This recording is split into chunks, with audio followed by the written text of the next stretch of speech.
Hi guys, welcome back to Chills World. ഇന്ന് ഞാനിവിടെ വന്നിരിക്കുന്നത് നമ്മുടെ വീട്ടിലൊക്കെ ഉള്ള പപ്പായ കൊണ്ട് നമുക്കൊരു സ്പെഷ്യൽ ഡിഷ് ഉണ്ടാക്കാനായിട്ടാണ്. പല സ്ഥലങ്ങളിലും പല പേരുകളിലാണ് ഇതിനെ വിളിക്കുന്നത്. ഓമക്കായ, കപ്പളങ്ങ, പപ്പായ എന്നീ പല പേരുകളിൽ ഇതിനെ അറിയപ്പെടുന്നുണ്ട്. ഒരുപാട് പോഷക ഗുണങ്ങളെ സമ്പുഷ്ടമാണ് ഈ കായ.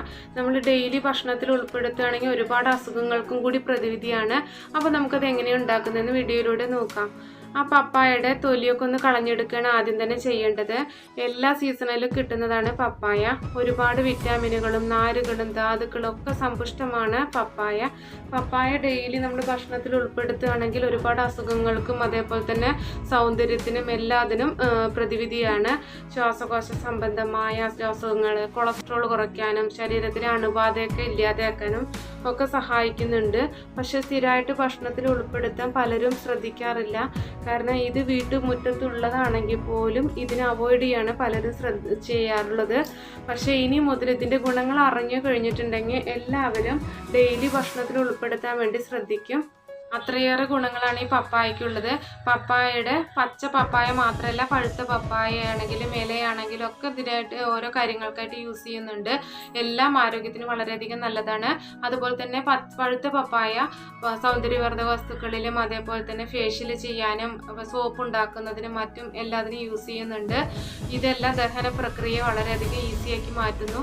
അതുകൊണ്ട് ഈ ദഹന പ്രക്രിയ ഈസിയായിട്ട് മാറ്റുന്നത് വഴി നമ്മുടെ ശരീരത്തിലുണ്ടാകുന്ന കൊഴുപ്പ് അകറ്റാനും അതേപോലെ തന്നെ തടി കുറയ്ക്കാനും സഹായിക്കുന്ന ഒന്നാണിത്. അത് ഒരു ദിവസം കഴിച്ചുകൊണ്ട് കാര്യമില്ല, നമ്മൾ ഡെയിലി ഭക്ഷണത്തിൽ ഉൾപ്പെടുത്തുകയാണെങ്കിൽ മാത്രമുള്ള കാര്യങ്ങളാണിത്. പിന്നെ അത് ഞാൻ ചെറിയ പീസസ് ആയിട്ട് കട്ട് ചെയ്തെടുക്കുകയാണ്. തൊലിയൊക്കെ കളഞ്ഞ് കഴുകി എടുത്തിട്ട് ചെറിയ പീസസ് ആയിട്ട് കട്ട് ചെയ്തെടുക്കുകയാണ്. നിങ്ങൾക്ക് ഏത് സൈസിൽ വേണമെന്നൊക്കെ നിങ്ങളുടെ ഓപ്ഷനാണ്. നിങ്ങൾക്ക് ആവശ്യാനുസരണം കട്ട് ചെയ്തെടുക്കാവുന്നതാണ്. ഞാൻ ഈ ഒരു വലുപ്പത്തിലാണ് കട്ട് ചെയ്തെടുക്കുന്നത്. പെട്ടെന്ന് തന്നെ നമുക്ക് വെന്ത് കിട്ടുകയും ചെയ്യും.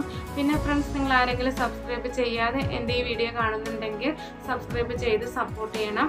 മാത്രമല്ല അടുത്തുള്ള ബെല്ലൈക്കൺ എനേബിൾ ചെയ്ത് ഓൾ എന്ന ഓപ്ഷൻ ക്ലിക്ക് ചെയ്യണം. എന്നാൽ മാത്രമേ ഞാനിടുന്ന പുതിയ പുതിയ വീഡിയോസിൻ്റെ നോട്ടിഫിക്കേഷൻ നിങ്ങളുടെ ഫോണിൽ ലഭിക്കുകയുള്ളൂ. ഇപ്പം ഞാനെല്ലാം കട്ട് ചെയ്തത് വേറൊരു പാത്രത്തിലേക്ക് മാറ്റുന്നുണ്ട്.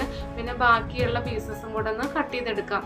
ഇപ്പം ഞാൻ പപ്പായയുടെ എല്ലാ പീസസും കട്ട് ചെയ്തെടുത്തിട്ടുണ്ട്. ഇനി നമുക്കതിലേക്ക് ആവശ്യമുള്ള സാധനങ്ങളാണ് സവാളയാണ് ഇതിൽ മെയിനായിട്ട് ആവശ്യമുള്ളത്. ഒരു മീഡിയം സൈസ് സവാള ചെറുതായിട്ട് കട്ട് ചെയ്തെടുത്തതാണ്. ഇത് ഞാൻ നടു കട്ട് ചെയ്തതിന് ശേഷം വീണ്ടും ചെറുതായിട്ട് കട്ട് ചെയ്തെടുത്താണ്. അതേപോലെ തന്നെ ഒരു മീഡിയം സൈസ് തക്കാളി ഇതേപോലെ ചെറുതായിട്ട് കട്ട് ചെയ്തെടുക്കുക, അല്ലെങ്കിൽ നമുക്ക് മിക്സർ ജാറിലിട്ടിട്ടൊന്ന് അടിച്ചെടുക്കാം. പിന്നെ ഇഞ്ചി ചതച്ചത്, ഒരു ചെറിയ പീസ് ഇഞ്ചി ചതച്ചെടുത്താണിത്. പിന്നെ വെളുത്തുള്ളിയുടെ സ്മെല്ല് അധികം ഇഷ്ടമല്ലാത്ത കാരണം ഞാൻ 3 അല്ലി വെളുത്തുള്ളി മാത്രം ചതച്ചെടുത്തതാണിത്. പിന്നെ തേങ്ങാക്കൊത്ത്, അത് കുറച്ച് പീസസ് ആയിട്ട് കട്ട് ചെയ്തെടുത്തിട്ടുണ്ട്. പിന്നെ അതിലേക്ക് വേണ്ട കറിവേപ്പില പിന്നെ മല്ലിയിലൊക്കെ വേണമെങ്കിൽ നിങ്ങൾക്ക് യൂസ് ചെയ്യാവുന്നതാണ്. ഞാൻ മല്ലിയിലൊന്നും എടുക്കുന്നില്ല. അപ്പോൾ നമുക്കൊരു പാൻ അടുപ്പത്ത് വെച്ചതിന് ശേഷം അതിലേക്ക് ഓയിൽ ഒഴിച്ച് കൊടുക്കുക. ഒരു 2-3 ടേബിൾ സ്പൂൺ ഓയിൽ ഒഴിച്ച് കൊടുക്കുക. ഓയിൽ ചൂടായി വരുന്ന സമയത്ത് നമുക്ക് പപ്പായ പീസസ് ഇതിലേക്ക് ഇട്ട് കൊടുക്കാം. ഞാനിതിലേക്ക് വെളിച്ചെണ്ണയാണ് ഒഴിച്ചു കൊടുത്തിരിക്കുന്നത്. നമ്മൾ നാടൻ ഐറ്റംസ് ഒക്കെ ഉണ്ടാക്കുന്ന സമയത്ത് വെളിച്ചെണ്ണ യൂസ് ചെയ്തിട്ട് ഉണ്ടാക്കുകയാണെങ്കിൽ ഒരു ടേസ്റ്റ്, വളരെയധികം ടേസ്റ്റ് തന്നെയാണ്. അതുകൊണ്ട് വെളിച്ചെണ്ണ ഉണ്ടെങ്കിൽ അത് വെച്ച് ചെയ്യുന്നതായിരിക്കും ഏറ്റവും നല്ലത്. പിന്നെ ഒരു 5 മിനിറ്റ് നേരം നമുക്ക് പപ്പായ ആ ഓയിലിൽ കടന്നിട്ടൊന്ന് ഇളക്കി കൊടുക്കണം. കാരണം ജസ്റ്റ് ഒന്ന് അവിടെ കിടന്ന് ഒരു 5 മിനിറ്റ് നേരം നമുക്കൊന്ന് ഫ്രൈ ആയിട്ട് എടുക്കാവുന്നതാണ്. പിന്നെ കൂടുതൽ നേരം അങ്ങനെ വെക്കേണ്ട കാര്യമില്ല. ഒന്ന് നല്ലോണം ഫ്രൈ ആവേണ്ട കാര്യമില്ല. ജസ്റ്റ് ഒന്ന് ഇളക്കി കൊടുത്തതിന് ശേഷം ഒരു 5 മിനിറ്റ് നേരം അതിലിരുന്ന് ആ എണ്ണയിലിരുന്നിട്ട് ഒന്ന് കുക്കായി വരട്ടെ.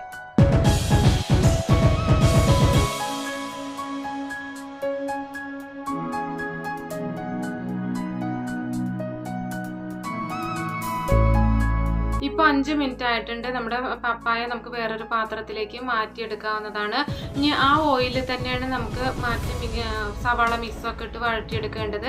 ആ ഓയിലിൽ തന്നെ നമ്മൾ നേരത്തെ കരിഞ്ഞ് മാറ്റി വെച്ചിട്ടുള്ള സവാള അതിലേക്ക് ഇട്ട് കൊടുക്കുക.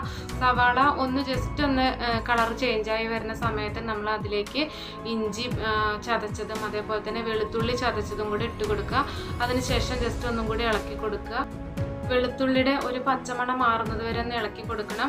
അതിനുശേഷം നമ്മൾ തേങ്ങാക്കൊത്താണ് ഇട്ട് കൊടുക്കുന്നത്. തേങ്ങാക്കൊത്ത് നമുക്ക് വേണം നിർബന്ധമില്ല, നിങ്ങൾക്ക് ഇഷ്ടമുണ്ടെങ്കിൽ മാത്രം ചേർത്താൽ മതി. ഇവിടെ എല്ലാവർക്കും തേങ്ങാക്കൊത്തിട്ടുള്ള കറികളെല്ലാം ഇഷ്ടമാണ്, അതുകൊണ്ടാണ് ഞാൻ തേങ്ങാക്കൊത്തും കൂടെ ചേർത്തത്. ഈ 3 ഐറ്റംസും കൂടെ നമ്മൾ നന്നായിട്ടൊന്ന് വഴറ്റി ഒരു ബ്രൗൺ കളറാവുന്നത് വരെ ഒന്ന് വെയിറ്റ് ചെയ്യുക. അതിലേക്ക് ആവശ്യമായിട്ടുള്ള കറിവേപ്പിലയും കൂടി ഇട്ട് കൊടുത്തിട്ട് നമുക്കൊന്ന് കളർ ചേഞ്ച് ആവുന്നത് വരെ, നമ്മൾ സവാള ഇട്ടതിൻ്റെ കളറൊന്ന് ചേഞ്ച് ആയി വരുന്നത് വരെ ഒന്ന് വെയിറ്റ് ചെയ്യുക. അതിനുശേഷമാണ് തക്കാളി ഇതിലേക്ക് ഇട്ട് കൊടുക്കേണ്ടത്. തക്കാളി നമുക്ക് ഇങ്ങനെ അരിഞ്ഞെടുക്കുന്നതിന് പകരമായിട്ട് മിക്സിയുടെ ജാറിലിട്ടൊന്ന് അടിച്ചെടുത്താലും മതി. ഇപ്പോൾ സവാള, ഇഞ്ചി, വെളുത്തുള്ളി, തേങ്ങാക്കൊത്തൊക്കെ കളർ ചേഞ്ചായി വന്നിട്ടുണ്ട്. ആ സമയത്ത് നമുക്ക് തക്കാളിയും കൂടെ അതിലേക്ക് ഇട്ട് കൊടുക്കുക. തക്കാളി ഇട്ട് കൊടുത്തിട്ട് നമ്മൾ അതിൽ തന്നെ കുക്കാവണം. അതിനുവേണ്ടി കുറച്ച് മീഡിയം ടു ലോ ഫ്ലെയിമിൽ വെച്ചതിന് ശേഷം അതിലിരുന്ന് കുക്കാവുന്നത് വരെ വെയിറ്റ് ചെയ്യണം. കാരണം കുറച്ച് സമയം എടുക്കും, ഒരു 3-4 മിനിറ്റ് എടുക്കും അതൊന്ന് കുക്കായി വരാനായിട്ട്. അതിന് ശേഷമാണ് നമ്മൾ പൊടികൾ ചേർക്കേണ്ടത്. പൊടികൾ ചേർക്കുന്ന സമയത്ത് ലോ ഫ്ലെയിമിലാണ് ഇടേണ്ടത്. ഇപ്പോൾ നല്ല കുക്കായി വന്നിട്ടുണ്ട്. ആ സമയത്ത് നമുക്കതിൽ 2 ടേബിൾ സ്പൂൺ മല്ലിപ്പൊടി, പിന്നെ അതിലേക്ക് ഒരു 2 ടേബിൾ സ്പൂൺ തന്നെ കാശ്മീരി ചില്ലി പൊടി, കാശ്മീരി മുളക് പൊടി ചേർക്കുന്ന സമയത്ത് അതിന് നല്ല കളർ കിട്ടും. പിന്നെ ഒരു 1/2 ടീസ്പൂൺ സാധാരണ മുളക് പൊടിയും കൂടെ ചേർക്കുന്നുണ്ട് എരിവിന്. പിന്നെ ഒരു 1/2 ടീസ്പൂൺ മസാലപ്പൊടിയും കൂടെ ചേർത്ത് നന്നായിട്ട് ഇളക്കി യോജിപ്പിക്കുക. ഈ സമയത്ത് നമ്മൾ ലോ ഫ്ലെയിമിൽ മാത്രം ഇട്ടിട്ട് വേണം ചെയ്യാനായിട്ട്, കാരണം അല്ലെങ്കിൽ ആ പൊടികളെല്ലാം കരിഞ്ഞു പോകും. അതുകൊണ്ട് ഒന്ന് ജസ്റ്റ് ഒന്ന് ഇളക്കി കൊടുത്തതിന് ശേഷം മാത്രം നമ്മൾ അതിലേക്ക് ആവശ്യമായിട്ടുള്ള വെള്ളം ഒഴിച്ചു കൊടുക്കേണ്ടതാണ്. പിന്നെ ഇതിൽ തന്നെ ഒന്ന് ജസ്റ്റ് ഇളക്കി കൊടുക്കുന്ന സമയത്ത് നമ്മുടെ മുളക് പൊടിയൊക്കെ ഒന്ന് നല്ല കളറോട് കൂടി തന്നെ കിട്ടും. കാശ്മീരി മുളക് പൊടി ഇട്ട കാരണം നല്ല കളറായിരിക്കും. ഇപ്പോൾ ഇത് എല്ലാ ഭാഗത്തും നന്നായി ഇളക്കി വന്നിട്ടുണ്ട്. നമുക്ക് ഗ്രേവിക്ക് ആവശ്യമായിട്ടുള്ള, നമ്മുടെ പപ്പായ വെന്ത് കിട്ടാൻ ആവശ്യമായിട്ടുള്ള വെള്ളം ഒഴിച്ചു കൊടുക്കുക. നിങ്ങൾക്ക് കൂടുതൽ വെള്ളം ആവശ്യമുണ്ടെങ്കിൽ നിങ്ങൾ കൂടുതൽ വെള്ളം ഒഴിച്ചു കൊടുക്കുക. ഞാൻ അധികം തിക്ക് ഗ്രേവിയും അല്ല, കൂടുതൽ നല്ല ഗ്രേവിയും ഇല്ലാത്തൊരു ഫോമിലാണ് ഞാൻ ഇട്ട് കൊടുക്കുന്നത്. പിന്നെ അതിലേക്ക് നേരത്തെ വഴറ്റി മാറ്റി വെച്ചിട്ടുള്ള പപ്പായ പീസസും കൂടെ അതിലേക്ക് ഇട്ട് കൊടുക്കുക. പിന്നെ നമ്മൾ നേരത്തെ പൊടികൾ വഴറ്റുന്ന സമയത്ത് നമ്മൾ മഞ്ഞൾപ്പൊടി ഇട്ടുണ്ടായിരുന്നില്ല, ഒരു 1/4 ടീസ്പൂൺ മഞ്ഞൾപ്പൊടിയും അതിനാവശ്യമായിട്ടുള്ള ഉപ്പും കൂടെ ചേർത്ത് നന്നായിട്ട് ഇളക്കി യോജിപ്പിക്കുക. പിന്നെ നമുക്ക് 10 മിനിറ്റോ 5 മിനിറ്റോ നിങ്ങളുടെ കുക്കാവണ ടൈം ഞാനൊരു 7 മിനിറ്റ് വെച്ചിട്ട് തുറന്നു നോക്കുകയാണ് ചെയ്യുന്നത്. നന്നായിട്ടൊന്ന് ഇളക്കി യോജിപ്പിച്ചതിന് ശേഷം നമുക്കൊരു പാത്രം ഉപയോഗിച്ച് അടച്ച് വെച്ചിട്ട് വേവിക്കാം. അത് നന്നായിട്ട് കുക്കായി ഉടഞ്ഞു പോരുത്. ഒരു 5 മിനിറ്റ് കഴിഞ്ഞ സമയത്ത് ഒന്ന് തുറന്ന് നോക്കണം. നിങ്ങൾ എത്ര വലുപ്പത്തിലാണോ പപ്പായ കട്ട് ചെയ്തെടുത്തത് അതിനനുസരിച്ചായിരിക്കും നിങ്ങളുടെ പപ്പായയുടെ കുക്കിംഗ് ടൈം. ഇപ്പോൾ നമുക്ക് ഒരു 7 മിനിറ്റ് ആയ സമയത്ത് ഒന്ന് തുറന്ന് നോക്കുന്നുണ്ട്. 7 മിനിറ്റ് ആയ സമയത്ത് ഒന്നും കൂടി ആവാനുണ്ട്, ഒരു ജസ്റ്റ് ഒന്നും കൂടെ വേവാനുള്ള ടൈമും കൂടെ കൊടുക്കണം. കാരണം ഒന്നും കൂടെ നമുക്ക് അടച്ചു വെക്കാവുന്നതാണ്. ഈ 2 മിനിറ്റും കൂടെ ഒന്ന് അടച്ചു വെച്ച് തുറന്നതാണിത്. ഇപ്പം നല്ല കറക്റ്റായിട്ട് ഗ്രേവിയൊക്കെ നല്ല തിക്കായിട്ട് തന്നെ വന്നിട്ടുണ്ട്. ഞാൻ ഈ ഒരു ഗ്രേവി പരുവത്തിലാണ് ഞാൻ ഓഫ് ചെയ്യുന്നത്. ആ സമയത്ത് നമുക്കൊരു 1/2 ടീസ്പൂൺ ഗരം മസാലയും പിന്നെ അതിലേക്ക് കുറച്ച് കറിവേപ്പിലയും കൂടി ഇട്ട് കൊടുക്കുക. ഈ സമയത്ത് നിങ്ങൾക്ക് മല്ലിയിലയോ പുതിനയിലോ എന്തെങ്കിലും ആവശ്യമുണ്ടെങ്കിൽ ഗാർണിഷ് ചെയ്യാനായിട്ട് ഇട്ട് കൊടുക്കാവുന്നതാണ്. ഞാനത് ഇട്ട് കൊടുക്കുന്നില്ല. ഈ ഇത്രയും ഗ്രേവി മാത്രമായിട്ടാണ് ഞാൻ ഉണ്ടാക്കുന്നത്. നിങ്ങൾക്ക് ഗ്രേവി കൂടുതൽ ആവശ്യമുണ്ടെങ്കിൽ ഇതിൽ കൂടെ കുറച്ചും കൂടെ വെള്ളം ഒഴിച്ചു കൊടുത്താൽ മാത്രം മതി. എനിക്ക് ഇത്രയും ഗ്രേവി മാത്രമേ ഉള്ളതാണ് ഭയങ്കര നന്നായിരിക്കും, നല്ല ടേസ്റ്റാണ് ഈ കറി കഴിക്കാനായിട്ട്. നിങ്ങൾ എന്താണെങ്കിലും ഇതുപോലെ ഒന്ന് ട്രൈ ചെയ്യണം. കുട്ടികൾക്കും അതേപോലെ തന്നെ വലിയവർക്കും എല്ലാവർക്കും ഇഷ്ടപ്പെടും. നിങ്ങൾ നോൺ വെജ് കഴിക്കാത്തവരാണെങ്കിൽ ഇതേപോലെ ഉണ്ടാക്കിയിട്ട് നമ്മൾ വീട്ടിൽ ഉണ്ടാക്കുകയാണെങ്കിൽ നമുക്ക് ചോറുണ്ണാൻ ഇത് മാത്രം മതിയായിരിക്കും. നമ്മൾ പുറത്തുനിന്നൊക്കെ വാങ്ങുന്ന പച്ചക്കറികളാണെങ്കിൽ നമ്മൾ കീടനാശിനികളൊക്കെ അടിച്ചിട്ട് നമുക്ക് വിഷാംശമുള്ള പച്ചക്കറികളാണ് കിട്ടുക. ഇത് നമ്മുടെ വീട്ടുമുറ്റത്ത് തന്നെ പറമ്പിലുള്ള പച്ചക്കറി ആയ കാരണം കീടനാശിനി ഇല്ല എന്ന് ഉറപ്പുള്ള പച്ചക്കറി ആയ കാരണം നമുക്ക് വളരെയധികം ഹെൽത്തിയാണ്. അതേപോലെ തന്നെ വളരെയധികം ആരോഗ്യത്തിന് ഗുണകരവുമാണ്. അപ്പോൾ നിങ്ങൾ ഇതുപോലെ ഒന്ന് ട്രൈ ചെയ്യൂ. നിങ്ങൾ സാധാരണ വയ്ക്കുന്നതിൽ ഒരു സംതിങ് ഡിഫറെൻ്റ് ആയിട്ടുള്ള ഒരു ഐറ്റം ഉണ്ടാക്കുകയാണെങ്കിൽ വീട്ടിലെല്ലാവർക്കും ഇഷ്ടപ്പെടും.